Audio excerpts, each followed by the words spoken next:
जय श्री कृष्णा। राधे राधे दोस्तों आप सभी को निर्जला एकादशी की ढेर सारी शुभकामनाएं। दोस्तों, निर्जला एकादशी वो पवित्र दिन है जब भगवान की भक्ति और उपवास के माध्यम से आत्मा को शुद्ध किया जाता है और प्रभु की अनंत कृपा प्राप्त होती है। इस एकादशी पर हम देखते हैं कि कैसे एक सच्चा भक्त अपने प्रभु के प्रति अटूट प्रेम और विश्वास के साथ हर कठिनाई को पार कर सकता है और भगवान उसे अनंत सुख और मोक्ष की ओर ले जाते हैं। और आइए अब सुनते हैं निर्जला एकादशी व्रत की कथा। घने वृक्षों की छाया में ऋषि मुनि ध्यान मग्न बैठे हैं। पास ही एक पवित्र सरोवर है जहाँ श्रद्धालु स्नान कर रहे हैं और धूप से प्रकाशित एक आश्रम में हवन कुंड से पवित्र धुआं आकाश की ओर उठ रहा है। ऐसे ही दिव्य वातावरण में 88,000 ऋषियों मुनियों की सभा में जब सभी श्रद्धा और एकाग्रता से सूत जी के श्री मुख से पवित्र एकादशी कथाओं का श्रवण कर रहे थे, तब उन्होंने विनम्र भाव से प्रार्थना की, हे महामुनि, कृपया हमें ज्येष्ठ मास के शुक्ल पक्ष की निर्जला एकादशी की वो कल्याणकारी कथा सुनाइए जो पापों का नाश कर मोक्ष का मार्ग प्रशस्त करती है। सूत जी ने मुस्कुराकर कहना प्रारंभ किया, द्वापर युग की बात है। उस दिन पांडव पुत्र भीमसेन बहुत ही उदास नजर आ रहे थे, मानो कोई बात उन्हें अंदर ही अंदर कचोट रही थी। उनके मन में चल रही इसी उथल पुथल की उधेड़-बुन से वो बहुत ही दुखी हो रहे थे और बात मन में चुभ रही थी। वैसे तो आज वो अपने इंद्रप्रस्थ के कार्यों में व्यस्त थे, परंतु उनका मन काम में नहीं लग रहा था।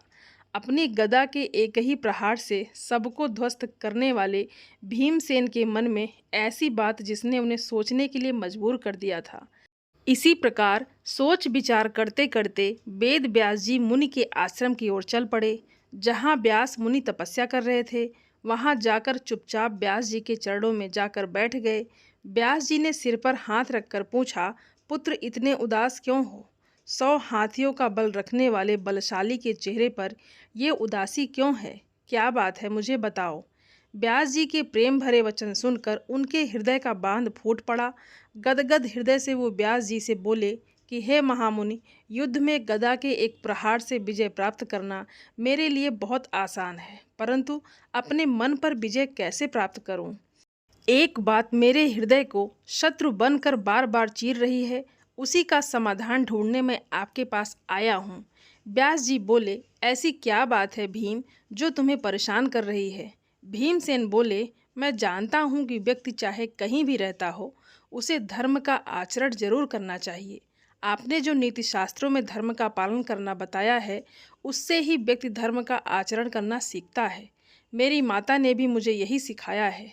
मेरे बड़े भ्राता जो धर्मराज कहलाते हैं, परंतु उनके परिवार का होते हुए भी मैं धर्म के पालन से वंचित रहता हूँ। इस बात का मुझे बहुत दुख है।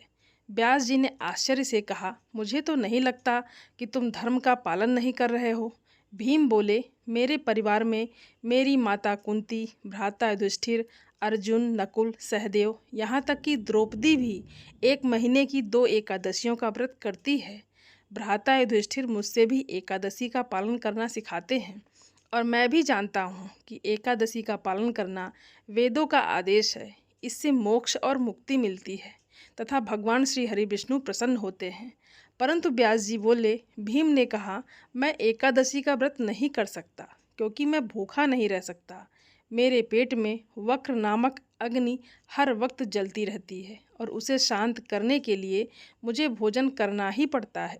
महीने की 2 और साल की 24 एकादशी मैं तो करने की सोच भी नहीं सकता।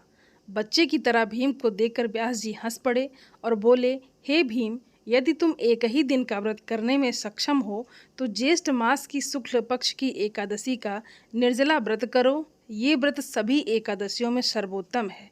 इस दिन यदि सूर्योदय से सूर्यास्त तक मनुष्य जल तक ग्रहण ना करे तो उसे वर्ष भर की सभी एकादशियों का पुण्य प्राप्त होता है। इस दिन केवल आचमन करते समय 86 से अधिक जल ग्रहण नहीं करना चाहिए क्योंकि इससे व्रत का फल नष्ट हो जाता है। एकादशी के दिन अन्न और जल से पूर्णतः विरत रहकर प्रभु का स्मरण करना चाहिए और ओम नमो भगवते वासुदेवाय मंत्र का जप करना चाहिए और रात में जागरण करना चाहिए। द्वादशी के दिन सूर्योदय से पूर्व उठकर पहले किसी भूखे ब्राह्मण को भोजन कराना चाहिए, फिर स्वयं अन्न ग्रहण करना चाहिए।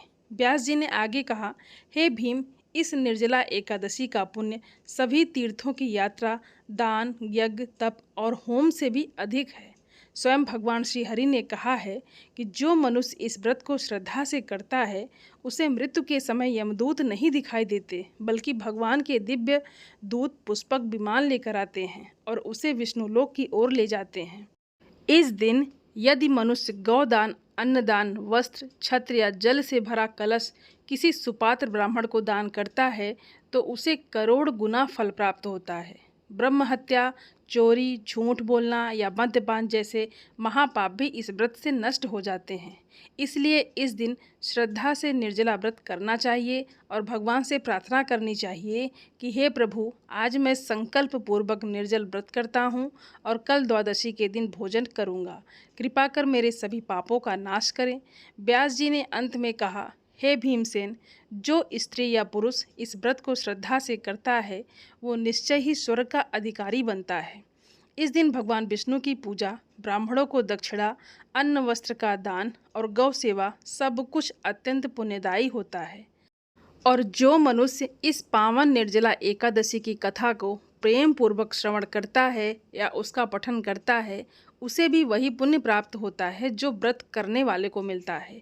इस पुण्य एकादशी व्रत के बारे में सुनकर भीम ने व्यास जी को दंडवत प्रणाम किया और बोले, हे महामुनि, आपने मेरे मन को हल्का कर दिया। साधु की संगति में व्यक्ति का उद्धार हो जाता है। मैं इस निर्जला एकादशी व्रत का पालन अवश्य ही करूँगा और द्वादशी के दिन भगवान श्री हरि विष्णु की पूजा करके यथाशक्ति दान दक्षिणा भी दूंगा। फिर उसी वर्ष भीम ने निर्जला एकादशी का व्रत किया और द्वादशी के दिन उन्होंने पारण किया। पारण के दौरान वो मूर्छित हो गए। सभी पांडव भाई ने उनके मुंह में तुलसी पत्र युक्त गंगा जल डाला, जिससे उन्हें होश आया और उनका व्रत पारण पूर्ण हुआ। इसके प्रभाव से भीम को मोक्ष की प्राप्ति हुई और उनकी सद्गति हुई। इस कारण से ही इस एकादशी को पांडव एकादशी या भीमसेन एकादशी के नाम से भी जाना जाता है। जब सूत जी ने निर्जला एकादशी की ये पुण्यदायिनी कथा समाप्त की तो वातावरण एक बार फिर दिव्य भावनाओं से भर गया। ऋषियों की आंखें बंद थी, जैसे वो श्री हरि की कृपा का अनुभव कर रहे हों। हवाओं में वेद मंत्रों की गूंज फैल गई थी। पास के सरोवर का जल और भी शांत प्रतीत हो रहा था, मानो स्वयं गंगा भी इस कथा को सुनकर पवित्र हो उठी। हवन कुंड से उठता हुआ धुआं स्वर्ग की ओर जैसे कथा का संदेश लेकर जा रहा था। उस दिव्य वन में अब केवल एक ही गूंज रह गई थी, ओम नमो भगवते वासुदेवाय नमः, जो वनों की शांति में घुलती जा रही थी और भक्तों के हृदय में स्थायी रूप से बसती जा रही थी। तो प्रेम से बोलिए श्री हरि विष्णु भगवान की जय, माता लक्ष्मी जी की जय। और आइए अब सुनते हैं एकादशी माता की व्रत कथा। एक बुढ़िया माई थी, वो हर रोज मंदिर जाती थी। एकादशी के दिन वहाँ सभी एकादशी माता की कथा सुनती और व्रत करती। वो बुढ़िया माई भी कहती कि मेरा भी एकादशी का व्रत है। भजन कीर्तन होने के बाद जब वो घर जाती तो बेटे बहू से छिपकर खाना खा लेती और सबसे कहती कि मैं भी एकादशी का व्रत करती हूँ। एक दिन एकादशी माता एक बुढ़िया माई का वेश धारण करके बुढ़िया माई के घर आई और दरवाज़ा खटखटाया। बुढ़िया माई ने दरवाज़ा खोला और बोली, आप कौन हैं? बुढ़िया बनकर आई एकादशी माता बोली, मैं तुम्हारी बहन हूँ। बुढ़िया माई ने कहा, मेरी कोई बहन नहीं है। बुढ़िया माई बोली, मैं तेरे बाबा की बेटी हूँ। हमारा बचपन में विवाह हो गया, इसलिए हम कभी मिलने नहीं आए। इसी कारण तुम मुझे पहचान नहीं रही हो। अब बुढ़िया माई उन्हें अपने घर के अंदर ले आई। दोनों बातें करने लगी। बुढ़िया माई अपनी बहुओं को आवाज़ देकर भोजन परोसने को कहा। तब बुढ़िया माँ ने कहा, आज मेरा तो निर्जला एकादशी का व्रत है, तुम खा लो। वो बोली, हाँ, आज मेरा भी एकादशी का व्रत है। दोस्तों, वो बुढ़िया माई तो पहले की तरह झूठ बोल रही थी। अब दोनों बातें करने लगी। बात करते करते शाम हो गई। बुढ़िया माई घर आई, अपनी बहन से कहा, तुम कब से आई हो? अपनी भांजे और बहुओं से भी जाकर थोड़ी बात कर लो। वो बोली, मैं तो केवल तुमसे ही बात करने आई हूँ। अब बुढ़िया माई को बहुत तेज़ भूख लगी तो विचार किया कि यहाँ से मेरी बहन थोड़ी देर के लिए हटे तो मैं कुछ खा लूँ। पर वो वहाँ बैठी ही रही। रात हो गई, दोनों बहनें सो गई। सुबह उठी तो जो बहन थी एकादशी माता, वो जाने लगी। बुढ़िया माई ने कहा, बहन अब एकादशी का पारण खोल कर ही जाना, थोड़ी देर तक और रुक जाओ। अब ये सुनकर बुढ़िया माई ने एकादशी माता का रूप धारण किया और उसे दर्शन देकर बोली, मैं तुम्हारी बहन नहीं हूँ। तुम 11 माता का व्रत करने को लेकर झूठ बोलती हो। सबसे यही कहती हो कि मैंने एकादशी का व्रत किया है और चुपके से भोजन कर लेती हो।